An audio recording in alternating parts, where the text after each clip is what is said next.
தர்காக்களை கண்டிக்கிறான், அதை கண்டிக்க தான் வேணும். அதை நம்ம ஒத்துக்க முடியாது, அதை ஏற்றுக்கொள்ள முடியாது. அவுலியாக்கள் இல்லைன்னு சொல்லக்கூடாது, சொன்னா காஃபீர் ஆயிட்டோம். அஸ்தக்ஃபிருல்லாஹ், நம்ம அவுலியாக்களை ஏற்றுக்கொள்றோம், அவுலியாக்களுடைய தாத்பரியங்களை ஏற்றுக்கொள்கிறோம். குர்ஆன்லயே அல்லாஹ் அழிக்க முடியாத இடத்துல வச்சுட்டான். அதுக்காக அவங்க பேர்ல நடத்துற உருசுண்டுக்கிட்டு அந்த அக்கிரமம் பண்றானுங்க. என்னத்தா கள்ள தொட்டு முத்தம் கொடுக்குறா, என்னென்னமோ பண்றான்.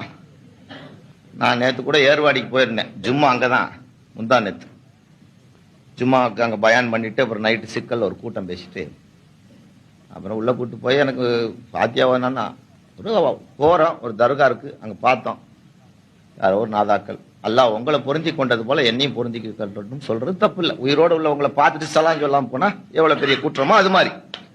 அதை விட்டுட்டு போய் அங்கே நின்றுக்கிட்டு என் மேல இப்ராஹிம் ஷா வராரு, என் மேல ஷாவுல் அமீன் நாயகம் வரா, செருப்பு கழட்டி அடி, இவன் மேல எதுக்கடா வரா, ஏண்டா வாரதுக்கு அவனுக்கு இடமா இல்லை. எல்லாம் இவனுடைய கலாச்சாரம். அதை எதுல இருந்து வந்தானோ அதை விடலை. இன்னவன் கருமணி கட்டுறான், இன்னும் பெரிய இஸ்லாமிய கடமை முடிச்சிட்ட மாதிரி அவ்வளோ கூட்டம் இருக்கிறாங்க. எவ்வளவு கூட்டம். அதே ஒரு ஊர்ல ஒரு கலவரம் நடந்துச்சு, யாரோ ஒரு சின்ன ஊர் பாதிக்கப்பட்டிருக்கு, பக்கத்தாக்கத்தில் ஒரு ஊர்க்காரன் போய் ஏதோ நம்மளால முடிஞ்ச உதவியை கொடுக்கலான்னு 10 பால்டீன் வாங்கிட்டு போய் அந்த குழந்தைக்கு கொடுத்துருந்தீங்கன்னா அந்த சவாப் கியாமத்து நாள் வரைக்கும் உனக்கு வரும். போய் கல்ல புடிச்சுக்கிட்டு அழுதுகிட்டு திரியிறானுங்களே.